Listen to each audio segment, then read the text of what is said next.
Right, team. So, in the lead up to this year's Open, a few of us coaches and athletes, JST athletes, are going to go through some previous Open workouts that we did good on worldwide, and just show you our thoughts, strategies, how we felt doing it, all that stuff. So the one I'm going to be starting off with is 17.3, which was an ascending ladder of chest to bar pull-ups and squat snatches. All right. The weight started at 43, 39 for ladies, and then it went all the way up to 120 for guys and 83 kilos for ladies. Yeah, you can kind of see the weights here. It got pretty heavy. You had windows to get the work done as well. So if you didn't complete 6 rounds total, so 3 rounds of this first part, 3 rounds of the second part in 8 minutes, then you had to, that was it, your workout was over. So you had a bit of a time window to get through. So on this workout, I finished 14th worldwide, so with a time of 19:12. And I remember one of my initial thoughts after I saw the kind of finalised leaderboard on the Tuesday was being a little bit annoyed that I wasn't first in Europe on it, and I didn't beat Bjorgvin. But I'll go into this story a little bit more as we go through this workout in a sec.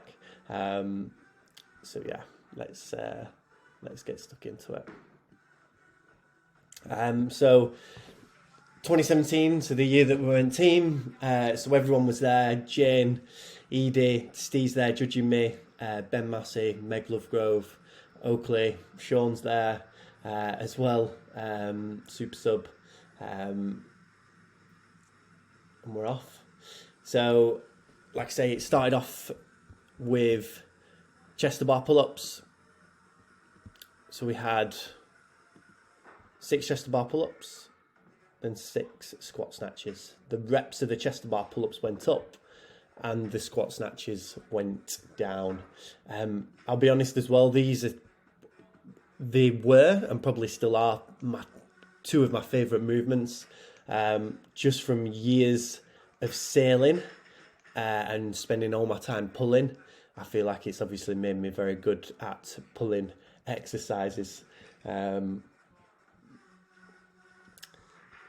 So the plan to start off with, so I knew I could do the first 3 rounds and broke them, and it not really touched the sides at all, to be honest. Just stay calm, make sure I'm hitting good standards, getting depth on the squats, standing all the way up at the top.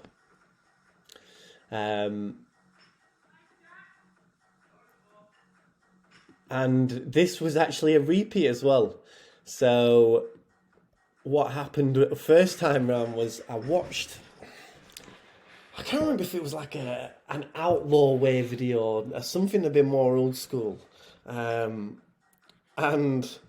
just watched it, and they were like, oh, you know, if you did this workout in singles, you're probably going to give yourself the best chance to complete this workout. And when I say when you do this workout in singles, they meant the chest to bar, and that's what I did. So first time round, I did all the chest to bar pull-ups, bearing in mind there's well over 200 chest to bar pull-ups in there, and I did them all in singles first time round. Just kind of keep the heart rate down, minimise any fatigue. And again, bearing in mind, I was a decent athlete and I went to regionals the year before. I don't know really what I was thinking, to be honest. So yeah, I did it in singles, and I finished the workout in singles first time round. And again, that was on the Friday, and this attempt is on the Monday. So on the Friday, I feel like it was Mike Catris that put up his score. I can't remember if it was on Instagram or if it was like actually on the CrossFit Games leaderboard. And I saw him beat me by about 10 seconds. And like I said, done the chest bars all the way through the workout in singles. And I was like, fuck that. I again, similar to the thoughts on the Tuesday after seeing that Bjorgen beat me, I was like, fuck that. I am the best snatcher in the UK, and this is my workout. So then I was at that point I was like, I'm 100% doing it again. I was pretty certain I was going to do it again anyway, because I wasn't like too fucked on the Friday really. Felt pretty good. I had a few misses on the. I can't remember if I had one miss on the 110 bar and one miss on the 120 bar. So I knew straight away like I could gain time from the chest to bars and from not missing, any lifts. And on this attempt, pretty certain I didn't miss any lifts. So, we'll find out. It's the first time I've watched it in a very, very long time. So you can see, obviously, for the first 3 rounds,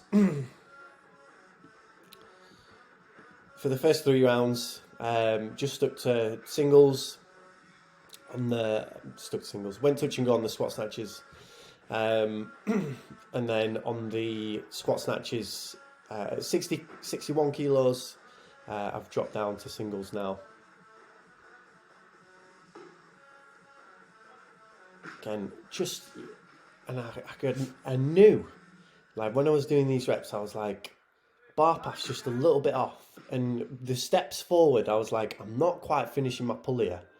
And the nice thing about this workout was, obviously, you had so many reps before you got to the heavier weights, so it was like, right, I've got to feel for what I'm doing, and I can change it. So like I say, I knew I wasn't quite finishing my pull on some of the reps, so that was like a big focus for like the next couple of reps after that. 1, 2, 3, 4. So what am I splitting the chest to bars in? Again, just splitting it down the middle on these sets of chest to bars here. 1, 2, 3, 4. So on to the 8 chest to bar pull-ups. That was my first round here. So the weight now is bloody pounds, 83 kilos. And the ladies' weight for this would be 61 kilos. So you can see me keep pulling down my shorts, so I've definitely wore the wrong shorts for this workout. They were really tight, and I remember looking at my legs after, and it was like someone had just got like the edge of a knife and just rubbed it up and down my leg, and taken all the hairs and the skin off. So that's something for me that I like to do. I like to make sure the bar is really close, so that I've got that immediate feedback that I know exactly where the bar is. Now there might be a bit of an argument for the whole friction thing, like obviously there's a lot of friction against my leg. It's probably, potentially taking away a few kilos, but again, like I know exactly where that bar is. I know I'm keeping it close. I know like that's the lightest, in inverted commas, that the bar's going to feel.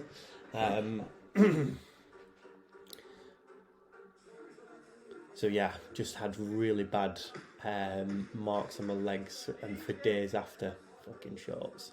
That probably would have saved me 10 seconds that let me beat Open. For me as well, like as the bar gets heavier, I got more confident, because for me, I struggle with stability. So at the lighter weights,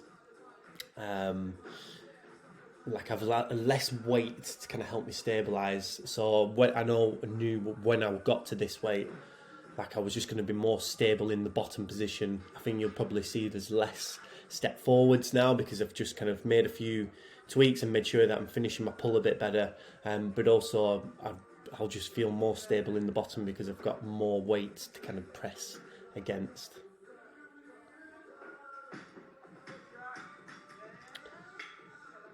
You'll see as well, definitely don't take too many steps away from the bar. I'll just take 1 or 2 back, and then I'm straight back into the bar every time. And again, just tried to keep the same routine all the way through. So it was like 2 steps back, step back up to the bar, left hand, right hand, go.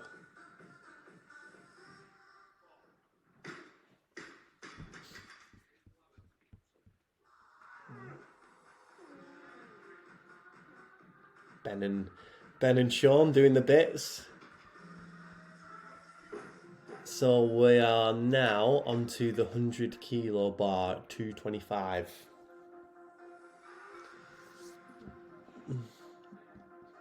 This was, fucking epic to do with everyone as well, everyone there. So again, just splitting the chest bar down the middle, 5 and 5, making sure that the fatigue isn't touching the sides too much.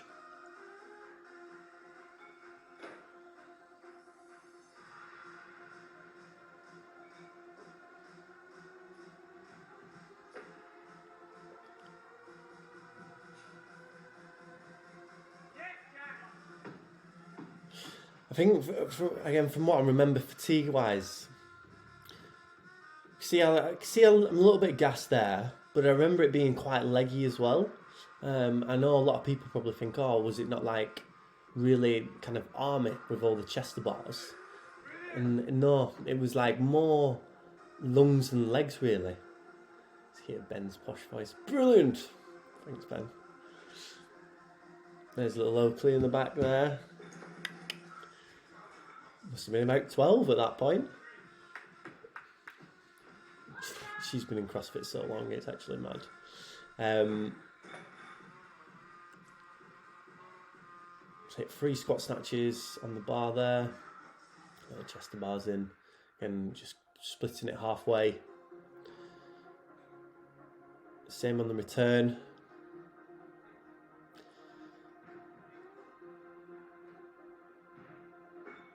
It was definitely a workout that I paced it well this second time.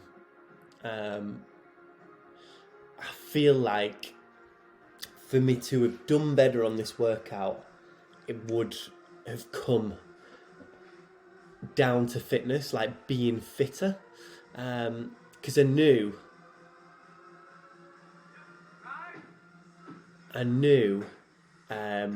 like in the back of my mind, even though 120 was more than 90% of my max, or around 90% of my max, that I could hit that 120 bar. And obviously for multiple reps as well. For those 2 movements, for chest to bar pull-ups and snatch, like I say, for myself, compared to other athletes, they were at a point where, for me, it wasn't as much of a higher skill. So like I say, it came more down to fitness and being able to push, the pace more, which is obviously, you could see from the first attempt when I did singles to this event, this attempt when I'm obviously doing bigger sets of chest to bar. No misses so far either. Ben just making sure that the floor's not coming apart. Bit of a choke up there, losing some inches.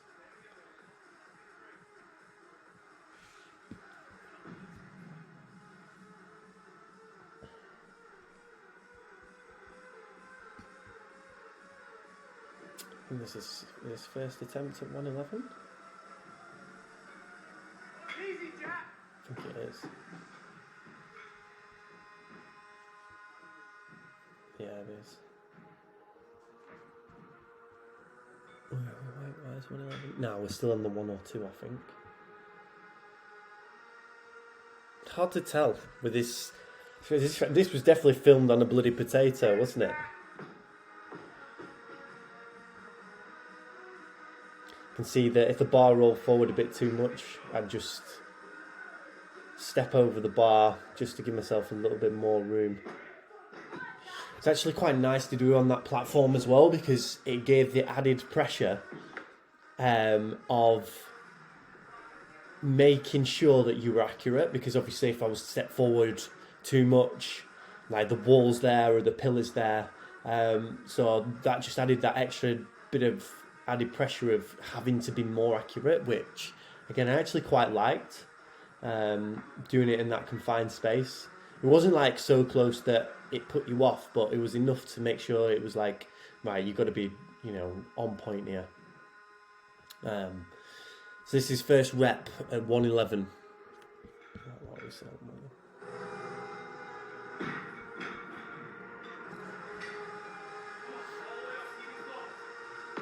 Steve used to love saying that, all the way up.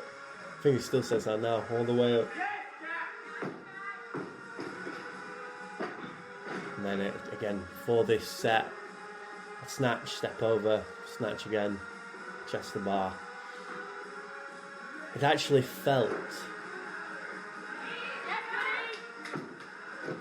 nicer on the last couple of sets, on the last couple of bars, because it was almost a little bit less gassy with having to do less snatches.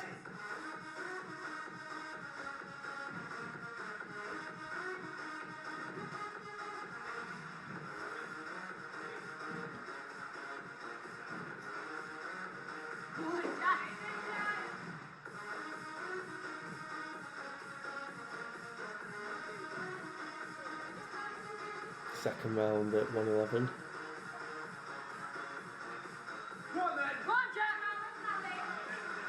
Back yourself here, lad. Come on.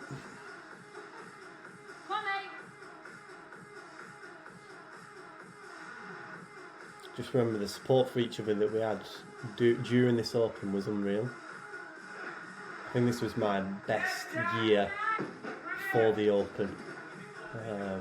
Possibly, I think. Come on then, mate.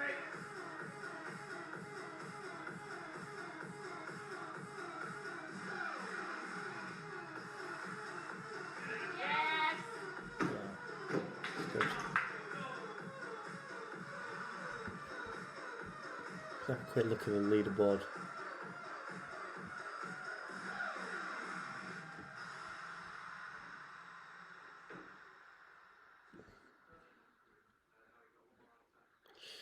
Top time 17:17, Ben Smith. Matt Fraser there in 17:47. Jeff Evans, what's happened to him? He was a big guy. He was really good. Some other familiar names: Nick Urankar, Alex Vigneault, Jared Henderson, Mumvila. Yeah, some pretty good names in that top 20 for sure, as you can imagine. Phil making an appearance.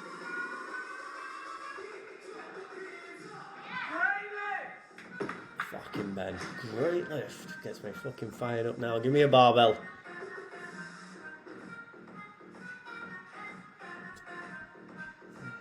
Let's have a look at in Europe as well. Still on that 111 bar there. How snappy that felt. How good it looked. Okay. Just bloody love snatching, I do. I don't know for other people, but obviously looks really good when you get it right. And it feels really good as well. A lot of people get annoyed because it is a very technical movement, but if you do take the time to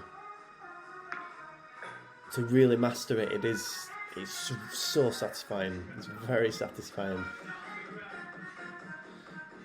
Second British back guy, Conor Kidner. I remember him and Mike Catras were training together quite a lot. Two big lifters, obviously. Fiel, who was on JST at the time, was also in there. Bacon, who was on JST at the time, was also in there. Alec, some other very familiar names in there. Bronislaw. 2 minutes faster though, almost. Right, we're on the 120 bar.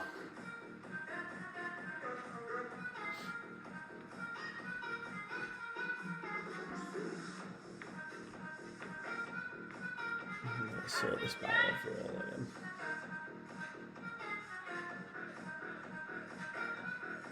Yeah, Mike Bjerregaard beat me overall. He was a JST athlete as well, back in the day. This is the song that I finished this workout to as well. I remember that very, very fondly. Come on, Jack! Come on, Jack! Come on, Jack! Come on, Jack!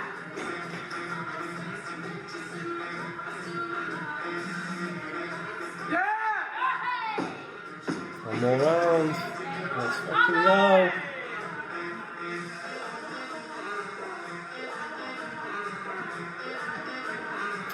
Again, things that I was thinking about on this final bar was just how close I wanted to keep the bar all the way through.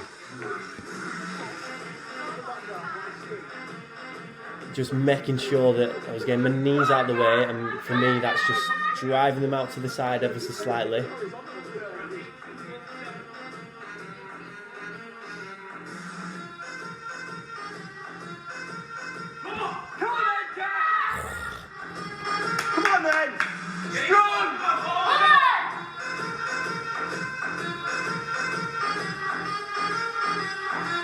Last rep.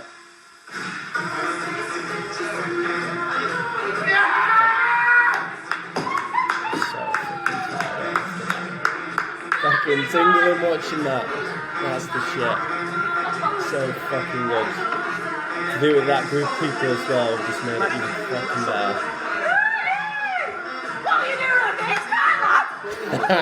Jim. Yeah. So yeah, there's my review of 17.3, and yeah, just telling you a few stories and just the plan through it. There wasn't too much strategy in there, to be fair. It was just break the chest to bar pull-ups down the middle, and just be accurate on the snatches. Breaking the chest to bar pull-ups enough that there just wasn't any fatigue from them going on to the snatches at all. If I was a little bit fatigued from the snatches going on the chest to bar, that was fine. I knew I could still box it off. But yeah, hope you enjoyed that, and I hope you look forward to the next review, which will either be Mitchell or Ella.